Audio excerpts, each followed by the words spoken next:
కుంభరాశి వారికి ఏ విధంగా ఉండబోతుంది? కుంభరాశి వారికి ఈ సంవత్సరం వచ్చేసి మరి ఏలినాడు శని ఇంకా 2.5 సంవత్సరాలుగా ఉంటుంది కనుక ఆ శని ప్రభావం చేత రాజ్యపూజ్యము 3, అవమానము 5, 8 ఆదాయము 14 ఖర్చు. ఈ ఖర్చు ఆదాయాల వ్యవహారాల వల్ల కాస్త వేచి చూసుకొని భగవతానుగ్రహం చేతనే వీరు కూడా శని ప్రభావం చాలా ఉంది కనుక వీరు కాస్త ఏ పని చేసినా కూడా ఆటంకాలుంటాయి, అపవాదులు ఎదుర్కొనే అవకాశం ఉంటుంది. అందరూ కూడా ఈ తీవ్రత నుండి ఎదుర్కోవాలంటే ఆ భగవత పరమేశ్వర అనుగ్రహం పొందవలసిందిగా కోరుచున్నాం.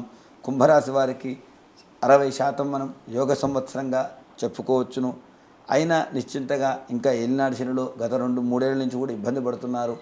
బాధపడే అవసరం లేదు, మంచి సమయం వస్తుంది. ఆ సమయం కోసం వేచి చూశారు. ఈ మే తర్వాత కొంచెం అనుకూల ఫలితాలు అప్పటికన్నా ఇప్పుడు గత సంవత్సరం కన్నా 50% మెరుగ్గా పూర్తయ్యే అవకాశాలు ఉన్నాయి.